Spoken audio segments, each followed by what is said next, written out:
नमस्कार मंडळी, उपवासाला तेच पदार्थ खाऊन कंटाळा येतो ना. चला तर मग आज आपण वरी तांदूळ आणि साबुदाण्याचा डोसा कसा करायचा ते पाहू. हा डोसा खमंग आणि कुरकुरीत होतो आणि चवीलाही खूप छान लागतो. चला तर मग आज हा डोसा कसा करायचा ते पाहू.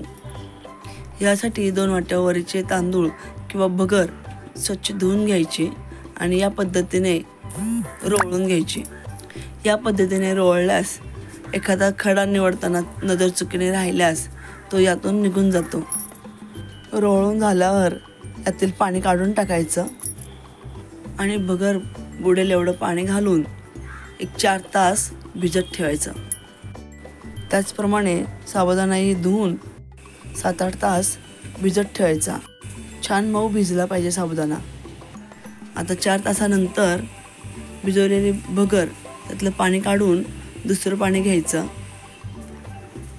आणि मिक्सर जारमध्ये थोडं भगर आणि साबुदाणा घालून वाटून घ्यायचे.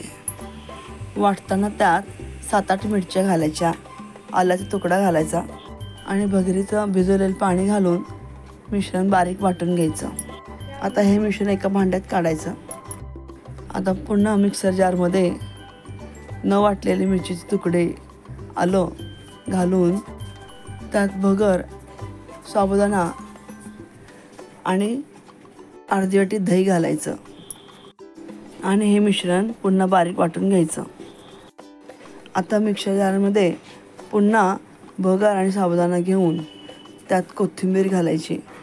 उपवासाला कोथिंबीर खात नसेल तर घालू नका. आता हे मिश्रण बारीक वाटून घ्यायचं. आता हे वाटलेले सर्व मिश्रण छान मिक्स करून घ्यायचं. आता यात चवीप्रमाणे मीठ, शेंदव मीठ घेतलं यात मी, आणि खायचा सोडा पाव चमचा घालून हे मिश्रण छान मिक्स करून घ्यायचं. डोश्याचे मिश्रण तयार आहे. आता तवा चांगला गरम करून त्यावर पाणी शिंपडून घ्यायचं. तव्यावर पाणी शिंपडल्याने तव्यावरचं तापमान योग्य राहतं. तसेच डोस्याचं पीठ तव्यावर छान पसरलं जातं. तव्यावर 2 पोळ्या डोस्याचं पीठ घालून छान पसरून घ्यायचं. वरीच्या डोस्याचं साहित्य डिस्क्रिप्शन बॉक्समध्ये दिलं आहे. माझ्या चॅनलला प्रथम व्हिजिट करत असाल तर सबस्क्राईब करायला विसरू नका. आता डोस्यावर तूप सोडून दोन्ही बाजूने खमंग शेकून घ्यायचा. याचप्रमाणे सर्व डोसे करून घ्यायचे.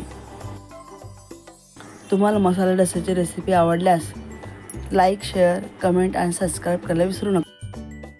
खमंग खुसखुशीत जाळीदार मसाला डोसा तयार आहे. धन्यवाद.